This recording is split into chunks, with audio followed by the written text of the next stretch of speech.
मैं Kaushalya Negi, assistant engineer to executive engineer, Jal शक्ति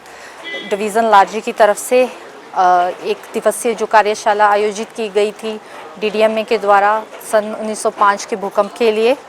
उसके विषय में जल शक्ति विभाग की ओर से अर्थक्वेक रेजिलेंट कंस्ट्रक्शन प्रैक्टिसेस जो फॉलो की जानी चाहिए कुल्लू मनाली में, उसके ऊपर हमारा भी एक ओवरव्यू था। जैसा आप लोग जानते ही हैं कि अर्थक्वेक जो है एक बहुत ही बड़ा डिज़ास्टर है। जो ये अर्थक्वेक है ये असली डिज़ास्टर नहीं करता है, जो हम अनसेफ बिल्डिंग बनाते हैं वो एक्चुअल डिज़ास्टर क्रिएट करती है। तो इस विषय में हमने एक ओवरव्यू आम लोगों को दिया है कि कौन कौन सी प्रैक्टिसेस यूज़ करनी चाहिए कंस्ट्रक्शन के टाइम पे। एज अ प्रोफेशनल अगर आप नहीं कर सकते हैं हायर, तो भी आपको क्या एक छोटी छोटी डिटेल्स है वो फॉलो करनी चाहिए, जिससे कि आप एक सेफ घर बना सकें। और जब ये आपका डिज़ास्टर आए तो आपको जान माल की कम से कम हानि हो। ये एक छोटी छोटी टेक्निक्स है जो एक आम आदमी बहुत ही आसानी से अपनी कंस्ट्रक्शन के टाइम पे देख के आराम से कर सकता है और इसको अपने आम कंस्ट्रक्शन के जीवन पे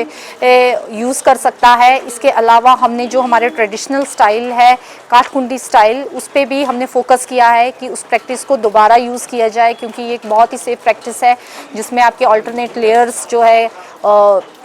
वुड और स्टोन की यूज़ होती है, जो एक होमोजीनियस स्ट्रक्चर क्रिएट करती है। इसके अलावा बहुत ही छोटी छोटी बातें, जैसे आपकी सॉइल कैसी होनी चाहिए कंस्ट्रक्शन के टाइम पे, क्या आपको इनिशियल स्टेप्स लेने चाहिए फाउंडेशन को बनाती दफ़ा, और इसके अलावा आपके जो घर की कंस्ट्रक्शन के वक्त आपको कौन से शेप्स चूज़ करने, इस तरह की छोटी छोटी बातों के बारे में हमने एक ओवरव्यू लोगों को दिया है। मैं उम्मीद करती हूँ कि आम लोग इस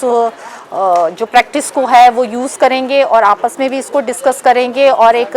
सेफ़ बिल्डिंग और सेफ़ विलेज और एक सेफ़ देश लोगों के लिए क्रिएट करेंगे। ये कार्यशाला जो 4 अप्रैल 1905 में कांगड़ा के हुआ था, उसकी रिमेम्बरेंस में मनाई जाती है हर साल, और इसे as a disaster awareness day के रूप में मनाया जाता है। इस कार्यशाला में सभी विभागों के रिप्रेजेंटेटिव्स, NSS, NYKS और स्कूल्स के बच्चे, डाइट्स के, IIT के, बाकी इंस्टीट्यूशन के बच्चे, आसपास के बच्चों को बुलाया जाता है। और कार्यक्रम का मुख्य उद्देश्य यही होता है कि सेफ कंस्ट्रक्शन के बारे में बताया जाए और अर्थक्वेक जो संभावित है, जैसे हम सब जानते हैं कि अब हिमाचल पहले जोन 4 और 5 में आता था, अब जोन 6 में आता है। तो भूकंप की दृष्टि से बहुत ही सेंसिटिव हमारा स्टेट बनता जा रहा है। इस कार्यक्रम के माध्यम से हम ये जानकारी साझा करने का प्रयत्न करते हैं कि लोग सेफ कंस्ट्रक्शन के रिगार्डिंग अवेयर हो, और अगर भूकंप की स्थिति उत्पन्न होती है तो ड्रॉप, कवर, होल्ड ऑन जैसी जो ज़िंदगी को बचाने वाली टेक्निक्स हैं उनके बारे में भी जानें, और बाकी जो जैसे आज के कार्यक्रम में स्किट के माध्यम से बाकी आपदाओं के बारे में डूज एंड डोंट्स बताने की हमने प्रयत्न किया है। और जैसे जल शक्ति विभाग से, टाउन एंड कंट्री डिपार्टमेंट की तरफ से हमारे प्रेजेंटेशन सेफ कंस्ट्रक्शन पे देने के लिए आए हैं ऑफिसर्स। तो ये सभी प्रयत्न एक सुरक्षित निर्माण के लिए जिला आपदा प्रबंधन प्राधिकरण की तरफ से किए जा रहे हैं।